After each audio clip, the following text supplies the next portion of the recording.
Your certified most accurate forecast from WMBF First Alert Chief Meteorologist Jamie Arnold. Well, plenty to talk about here as we work our way through these next couple of hours with that potential of severe storms. Let's show you the big board right now with what we're looking at. And again, the entire area is under that severe thunderstorm watch that goes through midnight and through the top of the hour until 5 o'clock. We have that severe thunderstorm warning in effect for Robeson County, including the city of Lumberton. That's where we're going to start here with First Alert Doppler radar. That storm now working its way from St. Paul's kind of down south, Interstate 95, Barker 10 Mile, and then eventually Lumberton. You're going to be in the gun for that one. This one initially looks like it's kind of weakening a bit, so maybe below severe limits as it comes into Lumberton. But another one here just east of the county line that may try to build back towards Lumberton over towards Proctorville as we head towards the top of the 5 o'clock hour. And as we've been saying since yesterday, any storm that gets going today is going to be a prolific lightning producer and potentially very strong winds. Look at the lightning counter here, over 1,300 lightning strikes in this cluster of storms just over the past 15 minutes. And it's this cluster that we're going to have to watch really closely as it gradually sags its way south and into all of the heat and humidity that we have in place. Closer to the Grand Strand, we're going to have to watch these storms developing south of Wilmington now. They're not severe, but they are producing a lot of lightning.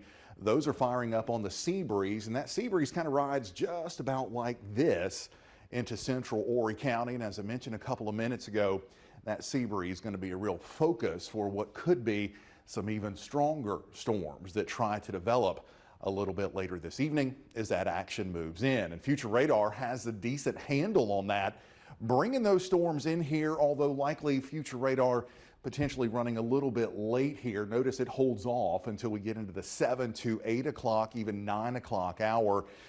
But you get the picture. Those storms going to work from north to south through the area. But notice the good news, as we start heading to 11 p.m. and towards midnight, any storms will be done, along with the threat of severe weather.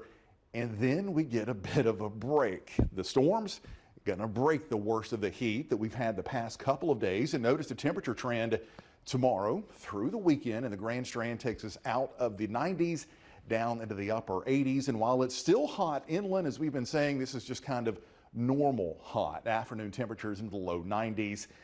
Despite that little drop in temperatures, unfortunately not really much of a drop in humidity. Notice, yeah, it is steamy all the way through the weekend, and in fact all the way into early next week. So your First Alert Grand Strand 7-day forecast. Once we get past late this evening storms, it's a pretty quiet, pretty typical stretch as we head through the rest of the week into the weekend. An isolated shower or storm.